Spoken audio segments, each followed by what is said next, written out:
உழவுக்கு உயிரோட்டு நிகழ்ச்சிக்கு உங்களை வரவேற்கிறோம். மார்ச் 22ஆம் தேதி உலகம் தண்ணீர் தினமாக உலகெங்கிலும் கொண்டாடப்படுகிறது.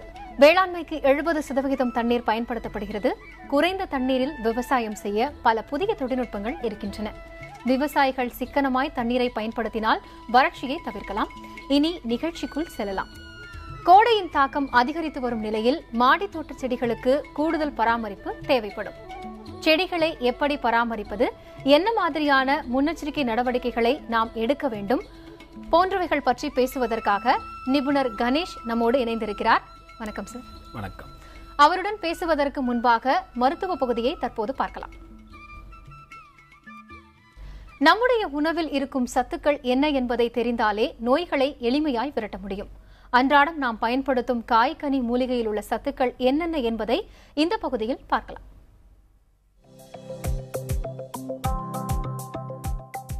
சத்துள்ள காய்கறி வரிசையில் வெங்காயத்தாள் மிக முக்கியமானது. வெங்காயம் குடும்பத்தை சேர்ந்த வெங்காயத்தாள் சீனாவில் நீண்ட காலமாக பாரம்பரிய மருத்துவத்திற்கு பயன்படுத்தப்பட்டு வருகிறது. வெள்ளை, சிவப்பு மற்றும் மஞ்சள் நிறங்களில் கிடைக்கும் வெங்காயத்தாள் உடலுக்கு தேவையான சத்துக்களை பெற்றுள்ளது. வைட்டமின் சி, வைட்டமின் B2 மற்றும் டயமின் ஆகியவை உள்ளன. வெகு சில காய்கறிகளில் காணப்படும் வைட்டமின் கே சத்து வெங்காயத்தாளில் உள்ளது. இரத்த அழுத்தத்தை குறைப்பதோடு இதயத்திற்கு நன்மை கொடுக்கும் என்கின்றனர் மருத்துவர்கள். இரத்தத்தில் சேரும் கொழுப்புகளை கரைக்கும் வெங்காயத்தாள் குறைந்த கேலோரிகளை கொண்டுள்ளது. வெங்காயத்தாளில் குரோமியம் அதிகம் உள்ளதால் நீரிழிவு நோயை கட்டுப்படுத்தும் தன்மை கொண்டது. சரும சுருக்கத்தை நீக்குவதோடு கண்களில் ஏற்படும் நோய்களை தீர்க்கும் என்கின்றனர் மருத்துவர்கள்.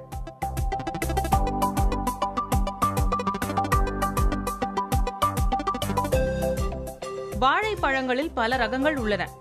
ஒவ்வொரு வகையிலும் பல மருத்துவ குணங்கள் நிறைந்துள்ளன. அந்த வகையில் செவ்வாழையில் உடலுக்கு தேவையான பல சத்துக்கள் இருக்கின்றன. நரம்பு தளர்ச்சி ஏற்பட்டால் செவ்வாழையை எடுத்துக் கொள்ளலாம் என மருத்துவர்கள் அறிவுறுத்துகின்றனர். இதனால் உடல் சோர்வு ஏற்படாமல் ஆரோக்கியத்துடன் இருக்க முடியும் என்கின்றனர். இதில் இருக்கும் பொட்டாசியம் தாது சத்து சிறுநீரக கற்கள் ஏற்படாமல் தடுக்கின்றது. செவ்வாழையில் நார்ச்சத்து, வைட்டமின் சி, இரும்பு சத்து ஆகியவை இருக்கின்றன. பற்களில் உண்டாகும் பிரச்சனைகளுக்கு செவ்வாழையை எடுத்துக் கொள்ளலாம் என்று மருத்துவர்கள் ஆலோசனை கூறுகின்றனர். தொற்று நோய்களால் பாதிக்கப்படுவோர் இதை வாரம் ஒரு முறை எடுத்துக் கொள்வதால் நோய் எதிர்ப்பு சக்தி அதிகரித்து ஆரோக்கியத்துடன் வாழலாம் என்று மருத்துவ குறிப்புகள் குறிப்பிடுகின்றன. உலகில் பல வருடங்களாக மிளகு மருத்துவ குணம் மிகுந்த உணவுப் பொருளாக பயன்படுத்தப்பட்டு வருகிறது. கொடி வகையை சேர்ந்த மிளகின் கனிகளை காய வைத்து உணவுப் பொருட்கள் மற்றும் மருந்துகள் தயாரிக்கப்படுகின்றன. தென்னிந்தியாவின் சீதோஷ்ணத்திற்கு நன்கு வளரும் மிளகு பல மருத்துவ குணங்களை பெற்றிருக்கிறது என்கின்றனர் தாவரவியல் ஆராய்ச்சியாளர்கள். இரத்தத்தை சுத்திகரிக்கும் மிளகு உடலில் உள்ள நச்சுத்தன்மையையும் நீக்குகிறது. சளி, இருமல், ஆஸ்துமா ஆகியவைகளால் பாதிக்கப்பட்டவர்கள் மிளகை எடுத்து வந்தால் நோய் பாதிப்பு குறையும் என்று மருத்துவர்கள் கூறுகின்றனர். காரத்தன்மை நிறைந்திருக்கும் மிளகு பசியின்மை, இரத்த சோகை போன்றவற்றை குணமாக்கும் வல்லமை கொண்டது. இனி தொடர்ந்து கோடையில் மாடித்தோட்டத்தை எப்படி பராமரிக்கலாம் என்பது குறித்த உரையாடலுக்கு செல்லலாம்.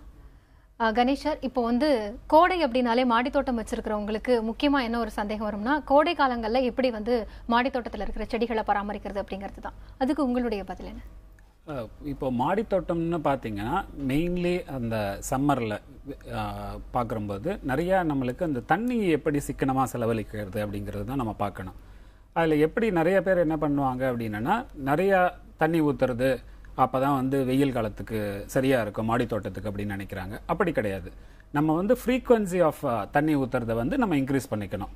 இப்போ நீங்கள் மழை காலத்தில் ஒரு வேளை காலம்பரை விட்டுட்டு அடுத்த நாள் கழித்து தான் ஒரு 2 நாள் கழித்து ஊற்றினா போகிறோம். ஆனால் வெயில் காலத்தில் பார்த்தம்போது இப்போ நிறைய அந்த காயர் பித்து அப்படிங்கிறது நிறைய அந்த மாடித்தோட்டத்துக்கு வெயிட் இன்க்ரீஸ் பண்ண வேண்டாங்கிறதுக்காக அவங்க நிறைய போடுறாங்க. அது வாட்டர் ரீட்டைனிங் கெப்பாசிட்டி இருக்கும். அதோட ஃப்ரீக்குவன்சி நீங்கள் என்ன பண்ணணும்னா கம்மியாக தண்ணி ஊற்றணும். அது கால வேளையில் சூரியன் வரதுக்கு முன்னாடி கொஞ்சம் ஊற்றலாம். அதுக்கப்புறம் பார்த்தீங்கன்னா இல்லாட்டக்க ஈவினிங் சன்செட்டுக்கு அப்புறம் ஊற்றினீங்க அப்படின்னா அதோட நீரோட அளவு உங்களால் மெயின்டைன் பண்ண முடியும். ஃப்ரீக்குவன்சியை தான் நம்ம இன்க்ரீஸ் பண்ணணுமே தவிர, ஆனால் அதோட தொட்டியில் அதை தாண்டி வழிகிற அளவுக்கு நம்ம தண்ணி ஊற்றக்கூடாது. இப்போ சென்னை மாதிரியான நகரங்கள்ல பார்த்தோம்னா நிறைய பேர் மாடி தோட்டம் வைக்க ஆரம்பிச்சிட்டாங்க. ஆனா அடிப்படையா மாடி தோட்டம் வைக்கும்போது இந்த கோடை காலங்களுக்கு என்ன மாதிரியான செடி வைக்கணும் அப்படிங்கிற ஒரு சந்தேகமும் நிறைய பேருக்கு வருது.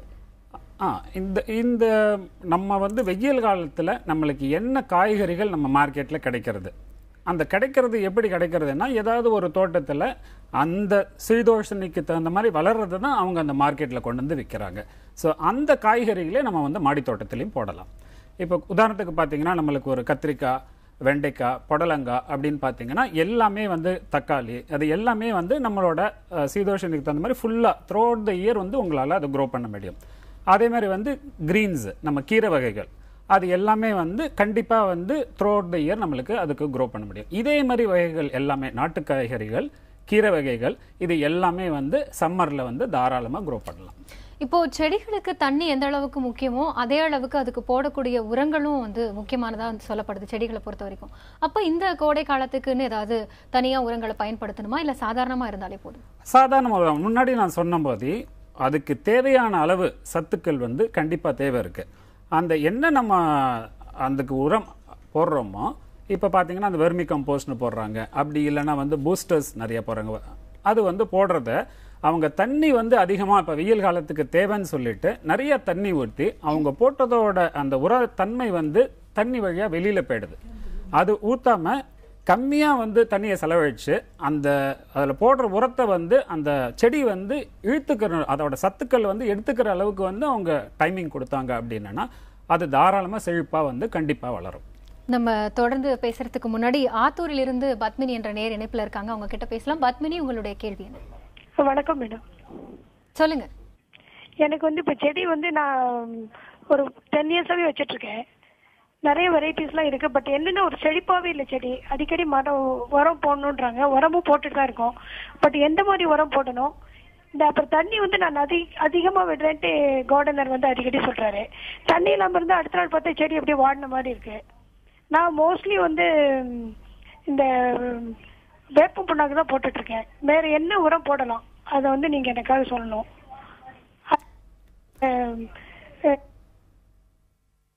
இப்போ அவங்களுக்கு வந்து தண்ணி எந்த அளவுக்கு விடணும் அப்படிங்கறதுல கண்டிப்பா இப்ப நம்ம முன்னாடி சொன்ன மாதிரி தான் அவங்க வந்து இந்த உரம் போடுறான்றாங்க. வேப்பம் புண்ணாக்கு வந்து போடுறது வந்து பாத்தீங்கன்னா வேப்பம் தழைகள் எல்லாமே அது வந்து ஒரு பூச்சிக்கொல்லியா தான் யூஸ் பண்றோம். நம்மளே நீம் ஆயில் யூஸ் பண்றது வந்து பூச்சிக்கொல்லி தான். அவங்க உரம்னு போடுறது பாத்தீங்கன்னா இந்த வெர்மி கம்போஸ்ட் அப்படிங்கிறது வந்து அவங்க வந்து வெளியில கிடைக்கிறது, அதை வாங்கி போடலாம்.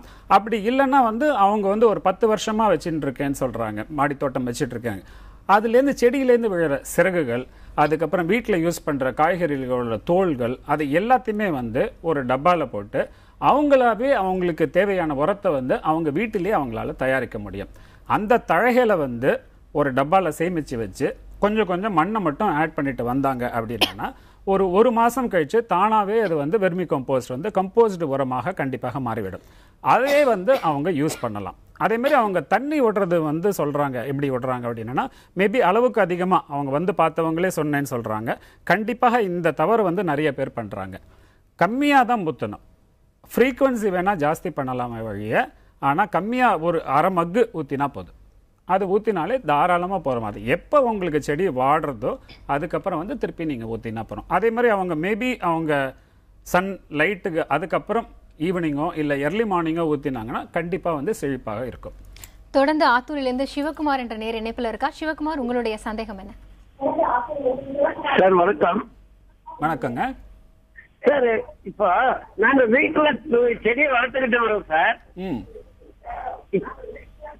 இது என்ன ஆயிடுச்சுன்னா சார், இந்த பாத்திரம் கையோட தண்ணியெல்லாம் விடுறோம் சார். ஓகே. அந்த தண்ணி சேரும் போதுங்க சார் செடி வந்து வளர்ற மாதிரி வருதுங்க சார். ஆனா உரம் கூட போடுறோம், ஆனா சரியா வளர்ச்சி வர மாட்டேங்குதுங்க சார். நீங்க அந்த பாத்திரம் கழுவுற தண்ணீருங்கிறது பாத்தீங்கன்னா அதுல வந்து நீங்க அந்த சிட்ரிக் ஆசிட் வந்து இருக்கிற மாதிரி கெமிக்கல் வந்து ஏதாவது கலந்துருக்கலாம். இந்த சோப்பெல்லாம் நீங்க யூஸ் பண்றீங்க இல்லைங்களா, பாத்திரம் கழுவுறதுக்கெல்லாம் யூஸ் பண்ணும்போது அதுல வந்து சிட்ரிக், அதாவது வந்து எலுமிச்சம்பழமும் ஆரஞ்சு தோல், அதோட சத்துக்கள் எதுவுமே வந்து நீங்க செடிக்கு போறதுல இருக்கக்கூடாது. அதே மாதிரி சூடான ஒரு தண்ணிலாம் வந்து அந்த கழுவுற தண்ணியில வந்து நீங்க கலந்து நீங்க பாத்திரம் கழுவுறதுல போச்சு அப்படின்னா கண்டிப்பா வந்து செடிகள் அந்த அளவுக்கு சரியா வளராது. தொடர்ந்து திருச்சியிலிருந்து ஜெபஸ்டின் என்ற நேர் இணைப்பில் இருக்கார். ஜெபஸ்டின், உங்களுடைய சந்தேகம் என்ன? நான் வந்து காளான் வளர்க்கலான்னு இருக்கேங்கம்மா. தொடர்ந்து பேசுங்க ஜெபஸ்டின். அந்த காளான் வளர்க்கறதுக்கு அதான் வைக்க வெட்டுற மிஷின் இருக்கு, வைக்க வெட்டுற மிஷின். சொல்லுங்க.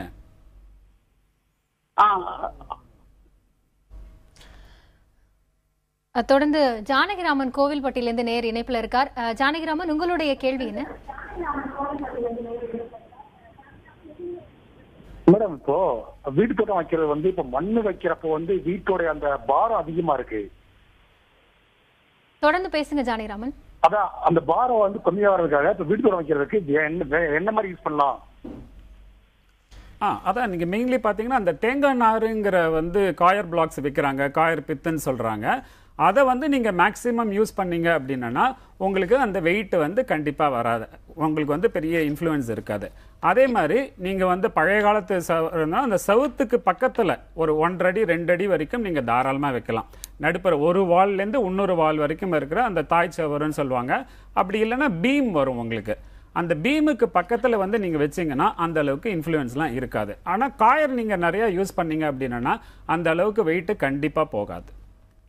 இப்போ செடிகளை வளர்க்கறதுக்கு இந்த காயர் பித்துன்னு சொல்லப்படுற இந்த தேங்காய் நார் மட்டும் போதுமா? அது கூட என்ன மண்ணு சேர்க்கணுமா? அது அந்த முறை எப்படி கையாளணும்? அது கண்டிப்பா, அதாவது காயர் இதுங்கிறது இந்த வாட்டர் ரீடைனிங்காக மட்டும்தான் காயர் போடுறோம். அதுக்கு உண்டான சத்து வேண்டும், அது வந்து வெர்மி கம்போஸ்ட் அப்படிங்கிறத போடுறோம். இது ரெண்டுக்கும் வந்து பைண்டிங் எலிமெண்ட், ஒரு வேறு போச்சு அப்படின்னா அதுக்கு வந்து ஸ்ட்ரெங்தன் பண்றதுக்காக உள்ளது வந்து பாத்தீங்கன்னா மண். இது மூணுமே வந்து 1:1 எல்லாமே ஒரு பாகம் போட்டு பண்ணா கண்டிப்பாக நன்றாக இருக்கும். தொடர்ந்து சென்னையிலிருந்து ஆனந்தகுமார் என்ற நேர் இணைப்பில் இருக்கார். ஆனந்தகுமார், உங்களுடைய சந்தேகம் என்ன? என்னுடைய மேடம், தொடர்ந்து சொல்லுங்க ஆனந்தகுமார். என்னுடைய மாடியில ஒரு 40 இதுல இந்த கோகோ பீட்டுல இந்த கவர்மெண்ட்ல கொடுத்ததுல வச்சிட்டு இருந்தேன். சொல்லுங்க. பட் அதுல ஒரு மாதிரி ஒரு வெள்ளை கலர் பேன் மாதிரி ஒரு பூச்சி இருக்கு. அந்த பூச்சி எப்படி இது பண்றதுன்னு எனக்கு தெரியல. இல்ல, இந்த பூச்சிக்கு வந்து நீங்க பாத்தீங்க அப்படின்னா 2 விதமா. ஒண்ணு வந்து நீங்க அந்த வேப்பம் புண்ணாக்கு அது போடலாம், அந்த பூச்சிக்கொல்லியாவே அது பயன்படும். அதுக்கப்புறம் பாத்தீங்கன்னா நீம், அதே வந்து neem oil with soap water, அது 2 மிக்ஸ் பண்ணி ஸ்ப்ரே பண்ணீங்கன்னா அந்த பூச்சி வந்து கண்டிப்பாக வந்து நாளடைவில் உங்களுக்கு வந்து கண்டிப்பா கம்மி ஆயிடும். சரி, இப்போ கோடை காலங்கள்ல மாடி தோட்டத்தில் வச்சிருக்கிறவங்களுக்கு அடிப்படையா நிறைய சந்தேகங்கள் வந்தாலும் சில பேர் வந்து சில செடிகளை வந்து வளர்க்கும் போது அது ஓரளவுக்கு தான் வளர்ந்துருக்கு, ஆனா வந்து இன்னும் பூக்கல காய்க்கல, சரியான வளர்ச்சி இல்லை அந்த செடிகளுக்கு அப்படின்னு நிறைய பேருக்கு ஒரு சந்தேகம் வருது. அதுக்கு என்ன காரணமா இருக்கு? அதான் இதுல மெயின்லி பாத்தீங்க அப்படின்னா அதுக்கு வந்து சத்து மேபி வந்து ஒரு செடிக்கும் வந்து ஒரு விதமான சத்துக்களோட குவான்டிட்டி வந்து தேவையா இருக்கும். இதோட சத்து கம்மியா இருக்கிறதுனால இருக்கலாம், அப்படி இல்லைன்னா அந்த விதையோட தன்மையினால கூட அதே மாரி வரலாம். இப்போ நீங்க வெளியில ஒரு கிரவுண்ட்ல க்ரோ பண்றாங்க அப்படின்னு பாத்தீங்கன்னா ஒரு வயல்ல இல்ல ஒரு தோப்பு மாதிரி இருக்கிற இடமா இருந்ததுன்னா அதுல வந்து உங்களுக்கு வந்து ஒரு வனத்து பூச்சியா இருக்கலாம், இல்ல வேற ஏதாவது ஒரு உயிரினம் இருக்கலாம். அதுல வந்து அந்த பாலினேஷன்ங்கிற வந்து எஃபெக்ட் வந்து பாத்தீங்கன்னா அதோட ஒரு பூலேருந்து இன்னொரு பூக்கு போற அந்த பட்டர்ஃப்ளைனால வந்து பாலினேஷன் வந்து பை நேச்சர் ஆகும். இதை வந்து நம்ம மேனுவலாகவும் வந்து இங்கே இதுமாரி மாடி தோட்டத்தில் பண்ணலாம் அப்படிங்கிறாங்க. இங்கே வந்து நம்ம மொட்டை மாடியில் வந்து பார்த்தீங்கன்னா அதே மாதிரி ஒரு பட்டர்ஃப்ளையோ இதுவோ ஒரு மாதிரியான செடிகள் நம்ம வச்சு ஒரு பாலினேஷன் பண்ணுறது வந்து குவான்டிட்டி நம்ம வந்து கம்மியாக வைக்கிறதுனால அது தானாக வந்து இங்கே வந்து நடக்கிறது கிடையாது. ஒன்று மேனுவலாக பண்ணணும், அப்படி இல்லைன்னா அதோட விதையோட தன்மைனால கூட அதோட அவுட்புட் இல்லாமல் இருக்கலாம். அப்போ விதைகளை தேர்ந்தெடுக்கிறது அப்படிங்கிறது என்ன முறையை கையாளணும்? அதில் பார்த்தீங்க அப்படின்னா இப்போ நாட்டு விதைகள் இப்போ நம்ம வீட்டிலே இருக்கு, ஒரு வெண்டைக்காய் வாங்குறோம், அது முத்தினதாக இருக்கு அப்படின்னு பார்த்தீங்கன்னா அதை நம்ம காய வச்சு அதுலேருந்து யூஸ் பண்ணலாம். ஸோ அது வந்து ஆல்ரெடி ஈல்டு கொடுத்த வெரைட்டி அப்படிங்கிறதுனால அதுலேருந்து ஈல்டு இருக்கும். அப்படி இல்லைன்னா ஆர்கானிக் ஷாப்ஸ் அதேமாரி இருக்கும், அதேமாரி ஷாப்லேருந்து கூட நீங்கள் வந்து அதோட விதைகளோட தன்மை வந்து அவங்க வந்து கேரண்டி பண்ணி கொடுக்குறாங்க, அதுவும் வாங்கிக்கலாம். அப்புறம் வந்து அந்த விதைகள் விதைக்கிறதுக்கு முன்னாடிக்கு கூட அதேமாரி அந்த நுண்ணுயிர் வந்து தாக்காம இருக்கிறதுக்கு வந்து இந்த பஞ்சகவ்யா அப்படின்னு வந்து சொல்றாங்க. அதுல முதல் நாள் ஊற வச்சுட்டு அதுக்கப்புறம் அடுத்த நாள் போனோம்னா அதோட ஈல்டு வந்து நல்லா இருக்கும், கண்டிப்பா இருக்கும். தொடர்ந்து பேசுவதற்கு முன்பாக நெல்லையிலிருந்து தங்கப்பாண்டி என்ற நேர் இணைப்புல இருக்கார். தங்கப்பாண்டி, உங்களுடைய கேள்வி என்ன? சார் வணக்கம். சார் வணக்கம் சார். இயற்கையான முறையில வந்து நம்மளுக்கு வந்து அதுக்கு சான்றிதழ் வேணுமா சார்? திருப்பி சொல்லுங்க சார். சார் இயற்கையான முறையில ஆமாம், கொய்யா ஒரு கொய்யா வச்சு பண்ணிட்டு இருக்கேன் சார். சரிங்க. அதுக்கு சான்றிதழ் வேணுமா சார்? சான்றிதழ் ஒன்றும் வாங்கணும்னு நீங்கள் ஒன்றும் கிடையாது. இது வந்து இந்த தமிழ்நாட்டில் பார்த்தீங்கன்னா இந்த ஹார்டிகல்ச்சரல் டிபார்ட்மெண்ட் இருக்குது. அதுக்கு வந்து நீங்கள் ஆர்கானிக் ஃபுட் தான் நீங்கள் வந்து உரம் தான் போடுறீங்களா அப்படிங்கிறது வந்து அவங்க தன்மை வந்து அவங்க சர்டிஃபை பண்ணாங்கன்னா உங்களுக்கு நீங்கள் இன்னொருத்தரத்தை வியாபாரமாக செய்யும்போது அது கண்டிப்பாக அந்த சர்டிஃபிகேஷன் உங்களுக்கு வந்து கண்டிப்பாக வந்து பயனுள்ளதாக இருக்கும். தொடர்ந்து சென்னையிலிருந்து சரவணன் என்ற நேர் இணைப்பில் இருக்கார். சரவணன், உங்களுடைய கேள்வி என்ன? ஹலோ, சொல்லுங்க சார். கேள்வி வந்து சார், விதை கவர்மெண்ட் விதை கிடைக்கும், எங்க கிடைக்குது சார்? அது கவர்மெண்ட் வந்து ஹார்டிகல்ச்சர் டிபார்ட்மெண்ட் இருக்குங்க. இதில் நீங்கள் பண்ணீங்க அண்ணா நகரில் இருக்குது. அவங்க இல்லைடா நீங்கள் வந்து மெயிலில் செக் பண்ணால் கூட நீங்கள் செக் பண்ணி பார்த்துக்கலாம். ஹார்டிகல்ச்சர் டிபார்ட்மெண்ட் கொடுக்குறாங்க. இல்லைனா மாதவர பண்ணையில் கூட அவங்க கொடுக்குறாங்க.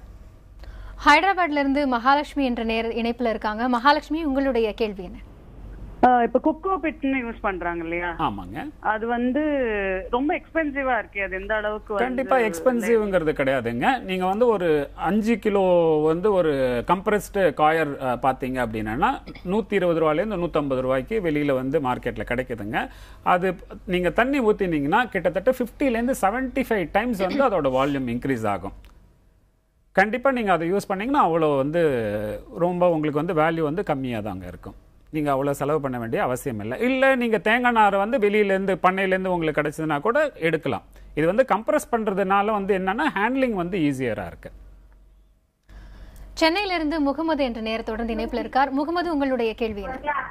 சார் வணக்கம் சார். வணக்கங்க சார். நான் மாடி தோட்டம் வச்சிருக்கேன் சார். சின்ன ஒரு 4 தொட்டில் வச்சிருக்கேன். சரிங்க. 4 தொட்டில் வச்சிருக்கேன் சார் நானு. சரிங்க. அது வந்து செம்மண்ணும் மணல் நான் சேர்த்து போட்டுருக்கேன் சார் நானு. சரிங்க. அதுல வந்து உரம் ஏதாவது போடணுமா சார்? கண்டிப்பா போடணுங்க. அதுக்கு வந்து மண் வந்து உங்களுக்கு வந்து என்ன சொல்லனா, அது வந்து அந்த செடி வந்து சாயாம இருக்கிறதுக்கு ஒரு பைண்டிங் ஃபேக்டரா தாங்க பயன்படுத்தணும். அதுக்கு வந்து எனர்ஜி வேணும் இல்லையா, உயிரூட்டம் வேண்டும் இல்லையா. அதுக்கு நீங்க வந்து வெர்மி கம்போஸ்ட் கண்டிப்பா வந்து வாங்கி ஆட் பண்ணீங்கன்னா கண்டிப்பா நல்லதா இருக்குங்க. அடுத்ததாக சென்னையிலிருந்து கோகுலகிருஷ்ணன் என்ற நேர் இணைப்பில் இருக்கார். கோகுலகிருஷ்ணன், உங்களுடைய கேள்வி என்ன? வணக்கம் மேடம். சார் எனக்கு ஒரு 2 சந்தேகம் இருக்கு சார். சொல்லுங்க. இப்போ கோடை காலத்துல பாத்தீங்கன்னா இப்போ எல்லா செடியும் பராமரிக்கிறதுக்கு நீங்க தெளிவா சொல்லிட்டு இருக்கீங்க என்னன்னு. சரிங்க. எனக்கு என்ன சந்தேகம் அப்படின்னா, இப்ப எந்தெந்த செடிகளுக்கு என்னென்ன ஆழத்துல நம்ம வந்து பதியம் போடணும்? இப்ப கத்திரி செடினா அவருக்கு வந்து எத்தனை, இப்ப 3/4 அடியா இல்ல 1 அடியில வந்து பதியம் போடணுங்களா? இப்ப நம்ம உயரம் கம்மியான தொட்டியில போட்டோம்னா அது வந்து வெயில்ல அதிகமா வாடறதுக்கு வாய்ப்பு இருக்கா? அந்த மாதிரி ஒவ்வொரு செடிக்கும் நீங்க சொன்னீங்க ரொம்ப நல்லா இருக்கும் சார். கண்டிப்பாங்க. நீங்க வந்து செடி வைக்கிற போது பாத்தீங்கன்னா நம்ம சாப்லிங் வந்து போட்டு ஜெர்மினேட் பண்ணி நீங்க தொட்டிலுக்கு டிரான்ஸ்ஃபர் பண்றீங்க இல்லைங்க. எடுத்த உடனே நீங்க வந்து ஃபுல் தொட்டியை வந்து மண்ணை வந்து ரொப்பிட்டு அதுக்கப்புறம் நீங்க வந்து சாப்லிங்கை வந்து வைக்கக்கூடாது.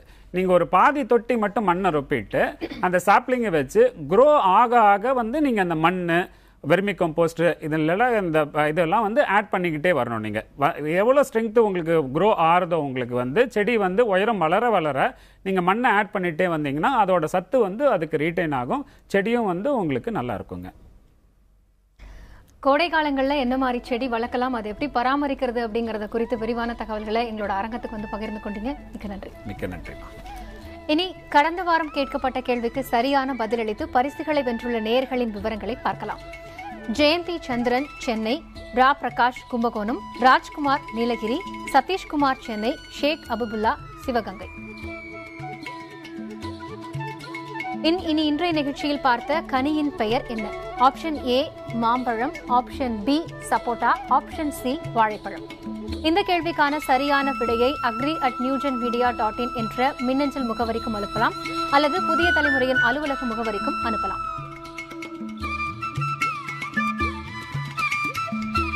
உழவுக்கு உயிரூட்டு புதிய தலைமுறை எண் 25A NP தொழிற்பேட்டை ஈக்காட்டுத்தாங்கல் சென்னை 6,32,000 என்ற புதிய தலைமுறையின் அலுவலக முகவரிக்கு கடிதம் மூலமாகவும் இதற்கான பதிலை நேயர்கள் அனுப்பலாம். மீண்டும் அடுத்த வாரம் உழவுக்கு உயிரூட்டு நிகழ்ச்சியில் உங்களை சந்திக்கிறோம். அண்மை செய்திகளுக்கு தொடர்ந்து இணைந்திருங்கள் புதிய தலைமுறையோடு.